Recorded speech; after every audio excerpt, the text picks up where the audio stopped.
Hello guys, कैसे हो आप सब। I hope that everything will be fine there. मैं आशा करता हूँ कि आप सब बढ़िया होंगे। मैं भी बढ़िया हूँ। तो आज की इस कक्षा में हम करेंगे पोएम 2, सेकंड पोएम के इम्पोर्टेंट क्वेश्चन आंसर करेंगे, जो कि रामबाण साबित होने वाला है। इससे पहले मैं आपके लिए चैप्टर 1 प्लस एक पहले पोएम, ये सेकंड पोएम, तो ये तीसरी कक्षा है हमारी इंग्लिश की। उन वीडियो को आपने नहीं देखा तो जल्दी से देख लीजिएगा और ज़्यादा से ज़्यादा आपको इस क्वेश्चन आंसर को देखना है। मैं आपको इसके साथ ही याद करने की टिप्स भी देता रहूँगा। ओके, तो शुरू करें क्या, बोलो रे। पार्ट का नाम है लेबरनम टॉप, जिसको लिखा है टेड हग्स ने। सेकंड पॉइंट है, देखो,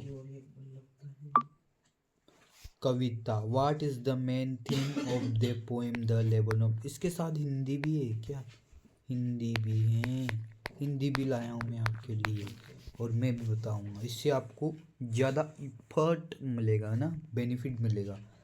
what is the main theme of the poem की मेन थीम क्या है, मुख्य विषय क्या है। The poem shows the contrast between silence and life in nature.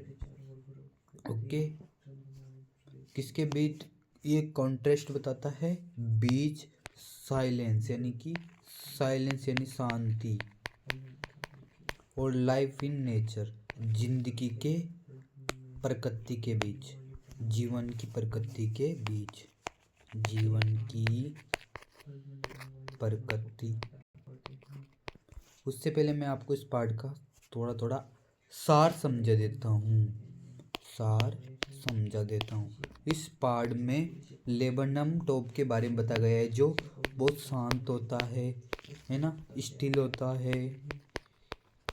लेकिन जब इस पे गोल्डन फिच नामक पक्षी आ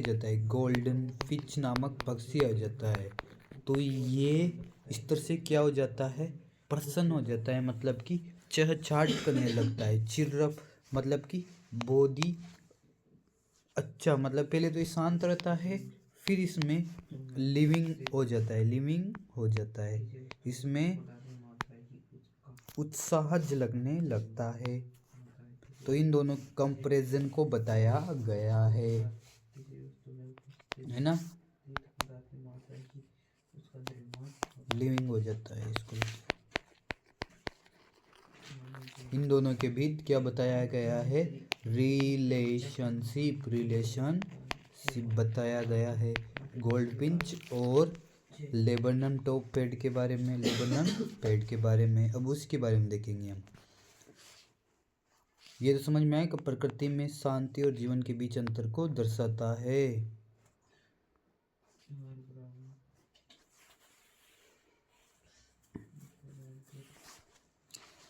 How is the laboratory described at the beginning of the poem? देखो, लेबोरेटरी डिस्क्राइब किया गया है बिगिनिंग ऑफ द पोएम की शुरुआत में। वो जो शांत दिखाया गया है, मैंने आपको बताया पहले शांत होता है, फिर जैसे ही पक्षी आता है तो वह चहचहाट मतलब कि उत्साह हो जाता है, पेड़ में उमंग आ जाती है एक तरह की। कैसा दिखाया गया है, the silent strain life place, जिंदगी निर्जीव दिखाया, लाइफ प्लेस यानी निर्जीव, अशांत, निर्जीव दिखाया गया है। लाइफ लेस यानी जिंदगी से छुटकारा पाने का, लेस होता है, लेस से कहते हैं छुटकारा, बेगर। लाइफ मतलब कि जैसे हम होमलेस कहते हैं, वैसे ही हम कर देंगे लाइफ लेस। पायड़ शांत और निर्जीव लगता है। Who bring life to the laburnum tree, इसका मतलब होता है ब्रिंग यानी लाना। हु कौन, life the laburnum tree laburnum पेड़ में जीवन कौन लाता है। गोल्डफिश लपची, the goldfish bring life to the trees, लाता है। Brings the goldfinch, goldfinch bring life to the tree, life to the tree क्या, लाइफ टू द जीवन लाता है, लाती है गोल्डफिश पक्षी। ऐसे भी लिख सकते हो आप, है ना। इसको life to the tree laburnum tree, इसको बाद में लिख लेना, है ना। अब द गोल्ड ब्रिंग, इज नहीं लगाने का, ब्रिंग आ गया इसमें इसलिए, तो डायरेक्ट लगा दिया। कौन सा टेंस है, सिंपल है, present simple. Why is the goldfish called the engine of the her family, ऐसा क्यों कहा गया। इंजन, इंजन, इंजन का मतलब होता है, इंजन का मतलब यहाँ पर भोजन के लिए लाएंगे हम, भोजन के लिए। ओके, अभी इसमें क्यों कहा गया है उसको भी मैं आपको अच्छी तरह से बताने वाला हूँ। इसको याद करने की ट्रिक भी है, याद नहीं करने का है, समझना है कैसे आपको हिंदी करनी है। अगर आपको हिंदी करने के लिए जानना है तो अंत तक वीडियो देखो, मैं आपको अंत में वो ट्रिक बताऊंगा जिससे आप हिंदी और इंग्लिश आसानी से सीख सकते हो। Because she is the source of energy of her family, यानी कि संसाधन ये है अपनी फैमिली के लिए, क्योंकि वो अपनी परिवार की ऊर्जा और जीवन शक्ति है। Because she is the source of energy for her family, because she is,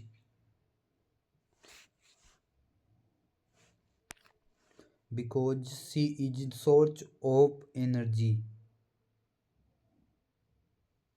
of her family, because is the source of energy of her family। देखो मैं आपको यहाँ पर इसको लिख के बता देता हूँ, बहुत अच्छा समझ में आएगा ना। बिल्कुल, बिकॉज क्यों लगाया अपन ने, कारण है, बिकॉज क्योंकि होता है, कारण है क्योंकि। जब भी वाई से क्वेश्चन स्टार्ट होता है तो क्योंकि बिकॉज लगाते हैं हम। Because she is, she is, देखो she is the source of, अभी देखो सोर्स का मतलब होता है संसाधन, source of energy for her family, energy for her family, energy of her family, energy यानी ऊर्जा है अपनी फैमिली की, एनर्जी ऑफ नहीं, फॉर हर फैमिली, ऑफ ही का के लिए नहीं, ऑफ आएगा यहाँ पर, of.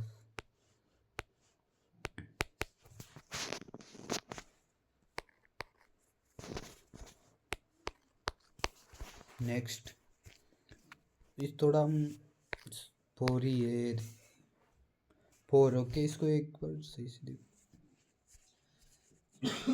Because she is the source of energy for her family.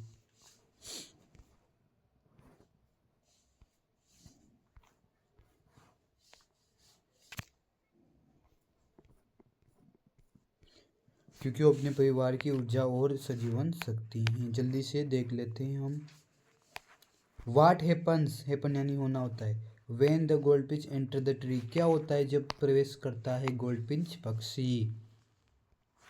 The tree becomes, हो जाता है, lively with sound end moment के साथ, पेड़ आवाज और हलचल से जीवित हो जाता है।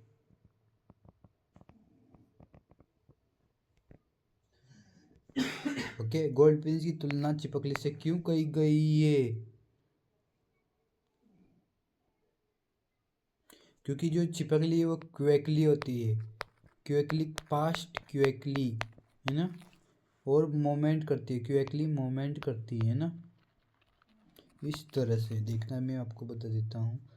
टू शो हर स्मूथ, देखो स्मूथ एंड क्विकली, स्मूथ और फुर्तीली चाल, क्विकली मूवमेंट, उसकी तेज और स्मिथ यानी तेज, to show her smooth and quickly movement, चाल दिखाने के लिए। देखो टू शो हम जे लगाते हैं के लिए, है ना, होता है, तो इसको आप कॉमन फ्रेज में ले सकते हो, है ना, इसलिए मैं आपके लिए इसको लाया हूँ, टू शो दिखाने के लिए हर, है ना। What does silence symbolise in the poem? Silence यानी शांत, still, still, okay. Silence symbolise lifelessness, direct आप लाइफलेंस भी लिख सकते हो, लाइफनेस, ओके, जीवन को, भाव को दर्शाता है। From where does the goldfinch come and where does she go? Goldfinch कहाँ से आती है और कहाँ जाती है? She comes from the south and flies into the sky, और स्काई में चली जाती है, और दक्षिण दिशा से आती है। She comes from the south, और आकाश में उड़ जाती है, फ्लाइज अवे इनटू द आकाश, फ्लाइज इनटू द आकाश, स्काई।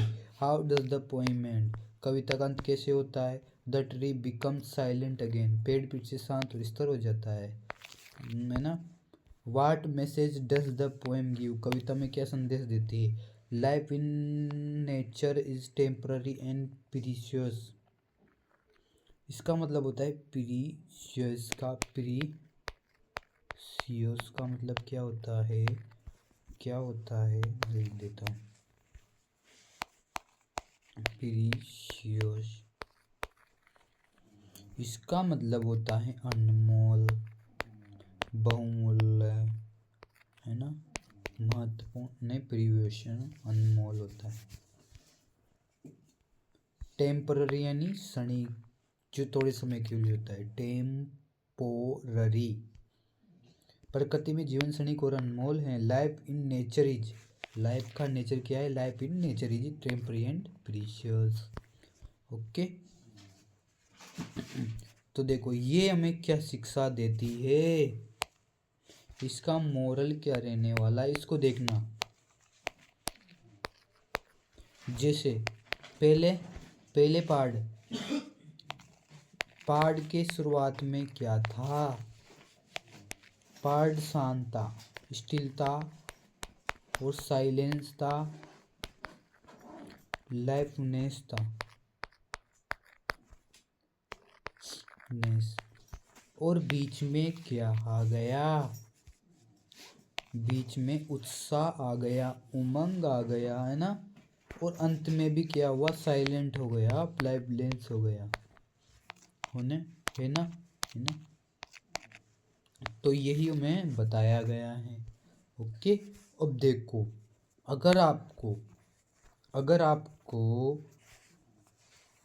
इंग्लिश राइटिंग करनी है, इंग्लिश राइटिंग मैं एक ही वीडियो में नहीं बता सकता, इसलिए मैं आपके लिए एक वीडियो लाऊंगा जो कम से कम 20 मिनट की होगी, 20 मिनट की होगी। उसमें मैं आपको पूरी इंग्लिश सिखा दूंगा और लगभग आप सेंटेंस बनाने लग जाओगे। तो अगर इस पे ज़्यादा से ज़्यादा लाइक, कमेंट, शेयर आते हैं, कमेंट सर लाइक आते हैं, ब्लेस हैं, 10 ही लाइक आए, 10 ही लाइक आए, 10 ही कमेंट आए, 20 ही लाइक आए, तो भी मैं, अगर इस पे 60 एक व्यू आ जाते तब भी मैं आपके लिए ज़रूर बनाऊंगा। तो ओके, तब तक के लिए जय हिंद, जय Bharat, thank you for watching, शुक्रिया।